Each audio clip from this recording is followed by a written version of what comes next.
बोलो विष्णु भगवान की जय। आज वरुथनी एकादशी है। वैशाख मास के कृष्ण पक्ष की एकादशी को अत्यंत पुष्यदायिनी और सौभाग्य प्रदायिनी वरुथनी एकादशी कहा जाता है। इस दिन भक्ति भाव से भगवान मधुसूदन की पूजा करनी चाहिए। वरुथनी एकादशी का व्रत करने से भगवान मधुसूदन की प्रसन्नता प्राप्त होती है। भगवान मधुसूदन की प्रसन्नता से संपूर्ण पापों का नाश होता है और सुख सौभाग्य की वृद्धि होती है।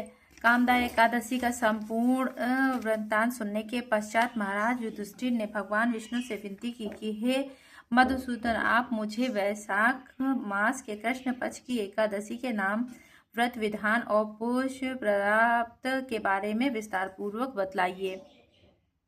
मधुसूदन भगवान श्री कृष्ण ने कहा, हे राजेश्वर, इस एकादशी का नाम वरुथनी है।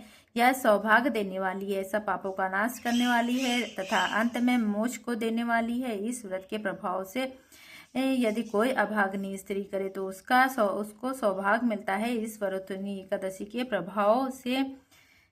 प्रभाव से राजा मदंता स्वर्ग को गए। वरुथनी एकादशी का फल 10,000 वर्ष तक तप करने के बराबर होता है। कुरुक्षेत्र में सूर्य ग्रहण के समय 1,00,000 भार स्वर्ण दान करने से जो फल प्राप्त होता है, वही फल वरुथनी एकादशी का फल प्राप्त करने से मिलता है। वरुथनी एकादशी व्रत को करने से मनुष्य इस लोक में सुख भोग कर परलोक में सुख को प्राप्त करता है। शास्त्रों में कहा गया है कि हाथी का दान, घोड़े के दान से तिलों के दान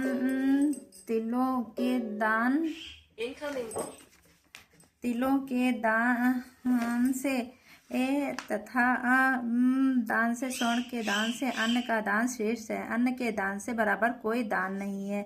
अन्न दान से देवता, पितर और मनुष्य तीनों तृप्त हो जाते हैं। शास्त्रों में इनको कन्यादान के बराबर माना गया है। वरुथनी एकादशी के व्रत से अन्न दान तथा कन्यादान दोनों के योग से बराबर फल मिलता है। जो मनुष्य लोभ के वश होकर कन्या का धन लेते हैं, वे प्रलय काल तक नरक में वास करते हैं या उनको अगले जन्म में विलाप का जन्म भोगना पड़ता है। जो मनुष्य प्रेम एवं धन सहित कन्या का दान करते हैं, उनके पुण्य को चित्रगुप्त भी लिखने में असमर्थ हैं। जो मनुष्य इस वरुथनी एकादशी का व्रत करते हैं, उनको कन्यादान का फल मिलता है। वरुथनी एकादशी का व्रत करने वाले को दशमी के दिन निम्नलिखित 10 वस्तुओं का त्याग कर देना चाहिए। कांसे के बर्तन में भोजन करना, मांस, मसूर की दाल, चना, कोदो, शाक, शहद, दूसरे का अन्न दूसरी बार भोजन करना और स्त्री प्रसंग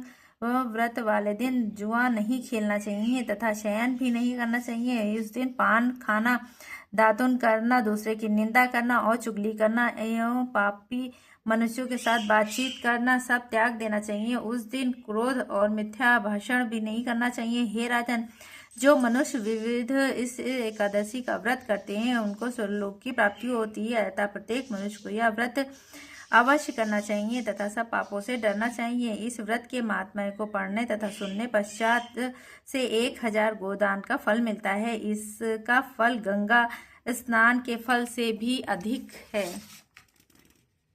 एकादशी भगवान की जय। श्री हरि विष्णु की जय।